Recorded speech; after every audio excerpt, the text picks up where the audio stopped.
प्यारे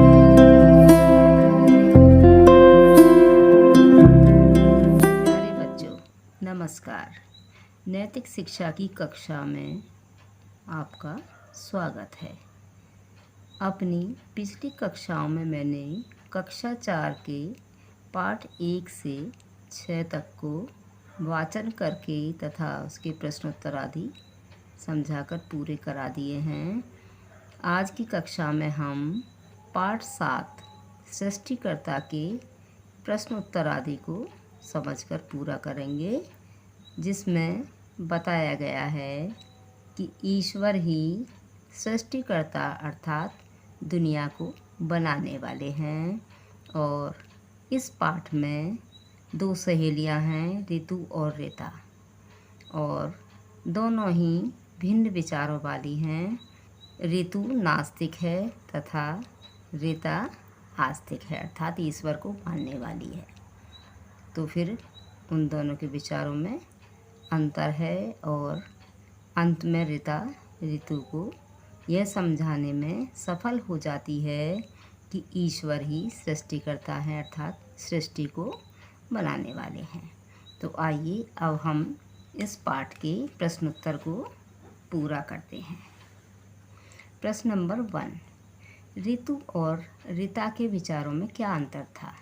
उत्तर, ऋतु नास्तिक अर्थात ईश्वर को न मानने वाली थी और रीता आस्तिक अर्थात ईश्वर को मानने वाली थी। प्रश्न नंबर 2, यह अंतर किस कारण से हुआ था? उत्तर, रीता के स्कूल में हवन आदि धार्मिक कार्यक्रम होते थे, इसलिए वह आस्तिक विचारों वाली थी, जबकि ऋतु के स्कूल में साम्यवादी विचारधारा का प्रभाव था, इसलिए वह नास्तिक विचारों वाली बन गई थी। प्रश्न नंबर 3, ऋतु ईश्वर को क्यों नहीं मानती थी? उत्तर, ऋतु विज्ञान की छात्रा थी। उसका मानना था कि इस संसार को किसी ने नहीं बनाया है, बल्कि इसकी रचना सर्दी गर्मी के कारण स्वयं हो गई है।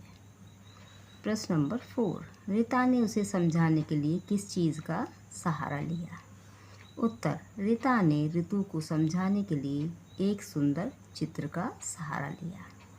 प्रश्न नंबर 5, अचानक कहीं गिरी हुई ईंटों और व्यवस्था से लगाकर रखी गई ईंटों के उदाहरण का सहारा लेकर ईश्वर की सत्ता को सिद्ध करो। उत्तर, जिस प्रकार व्यवस्था से रखी हुई ईंटें सुंदर लगती हैं, उसी प्रकार ईश्वर ने सृष्टि की सभी चीज़ों को व्यवस्थित ढंग से रखा है, इसलिए सृष्टि इतनी सुंदर लगती है।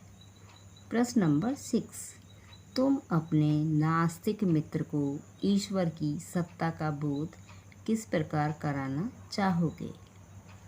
उत्तर, हम अपने नास्तिक मित्र को प्रत्यक्ष उदाहरण देकर कि कोई भी वस्तु अपने आप नहीं बनती, बल्कि इसे किसी ने बनाया है और ईश्वर के सिवा कोई इसे नियम से नहीं चला सकता, इस तरह से हम ईश्वर की सत्ता का बोध कराएंगे।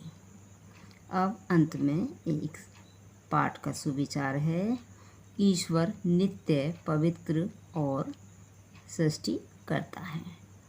तो बच्चों, मैंने आपको इस पाठ के सभी प्रश्नोत्तर समझाकर पूरे करा दिए हैं, और यदि आपने इनसे पहले पाठ के प्रश्नोत्तर नहीं देखे हैं या उन पर आधारित वीडियो नहीं देखे हैं तो कृपया उन्हें भी देख लीजिए, क्योंकि मुझे उम्मीद है कि वे आपकी परीक्षा में उपयोगी सिद्ध होंगी। अगले पाठ में पुनः प्रश्नोत्तर समझाएंगे। धन्यवाद।